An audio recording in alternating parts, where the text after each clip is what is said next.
औज़ु बिल्लाहि मिनश शैतानिर रजीम बिस्मिल्लाहिर रहमानिर रहीम।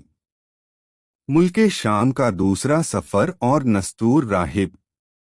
नबी करीम अपनी शराफत व पाकबाजी, अच्छे अखलाक व बुलंद किरदार, सिद्क व अमानत के सबब लोगों में हद दर्जा मकबूल व मारूफ हो गए और आपकी सच्चाई का शुहरा दूर दूर तक फैल गया, यहाँ तक कि लोग आपको अमीन के लक़ब से पुकारने लगे।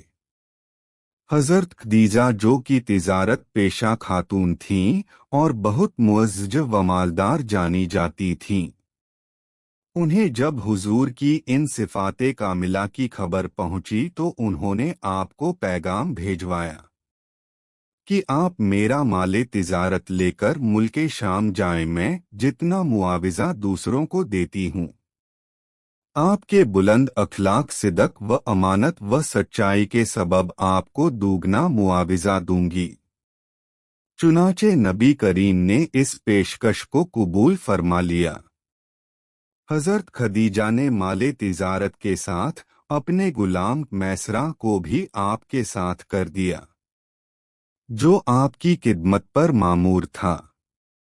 उस वक्त आपकी उम्र मुबारक 25 साल थी। जब यह तिजारती काफिला बसरा पहुंचा तो आप एक दरख्त के नीचे एक राहिब के इबादत खाने के पास उतरे, जिसका नाम नस्तूरा था।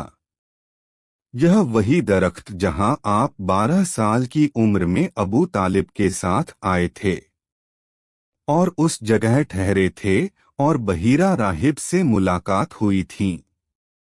नस्तूरा ने, जो मैसरा को पहचानता था, पूछा कि यह दरख्त के नीचे कौन आकर ठहरा है। मैसरा ने कहा, अहले हरम में से एक कुरैशी है। नस्तूरा राहिब ने कहा कि इस दरख्त के नीचे सिवाय नबी के कोई नहीं ठहरा। फिर उसने पूछा, क्या उसकी आंखों में सुर्खी है?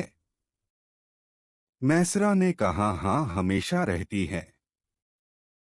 यह सुनकर राहिब बोला, यह नबी आखिरुज़्ज़मान है, आकाश में इसके मबऊस किए जाने तक जिंदा रहता। फिर नस्तूरा राहिब हुजूर के करीब गया, सर मुबारक और कदमैन शरीफैन को बोसा दिया और कहा, मैं आप पर ईमान ले आया हूँ और मैं गवाही देता हूँ कि आप वही हैं जिसका जिक्र अल्लाह ताला ने तौरात में किया है। फिर जब उसने मोहरे नुबुव्वत को देखा तो चूम लिया और कहा, मैं गवाही देता हूँ कि आप अल्लाह के रसूल हैं, जिसकी आमद की बशारत हज़रत ईसा ने दी है।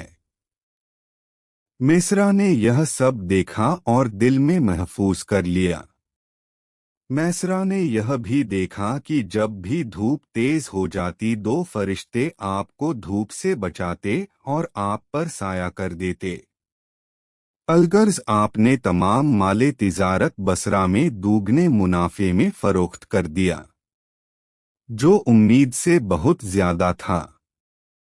जिस वक्त हुजूर तिजारत से लौटे तो सैयदा खदीजा ने आपको देखा कि ऊंट पर सवार हैं, सख्त धूप है और दो फरिश्ते हुजूर पर साया किए हुए हैं। हज़रत खदीजा के गुलाम मैसरा ने सैयदा खदीजा को सफरे तिजारत और राहिब की तमाम बातों से आगाह किया और आपकी अमानत व दियानत, पाकबाजी व हुस्ने अखलाक का तज़किरा किया, कारोबारी महारत, मुआमला फहमी और रास्त गोई के मुतल्लिक बताया और साथ दूगने मुनाफे की खबर भी दी। सैयदा खदीजा यह सब सुनकर बेहद खुश हुई और आपने न सिर्फ यह कि तयशुदा शरह से दुगना नफा दिया, बल्कि अपने दिल में यह फैसला कर लिया कि अगर मुझे उन आला व ऊंचे कसाइले हमीदा शख्सियत की रफ़ीका हयात बनने का शर्फ व सादत हासिल हो जाए तो इससे बढ़कर मेरी और क्या खुशबख्ती होगी। इस्लाम की रोशनी के मुअज्जज़ दोस्तों, किस्त नंबर 5 का यही इख्तिताम होता है। अगली किस्त में हम हुजूर से हज़रत आयशा रदियल्लाहु ताला अन्हु के निकाह के वाक़िए के बारे में पढ़ेंगे। انشاءاللہ. اللہ حافظ.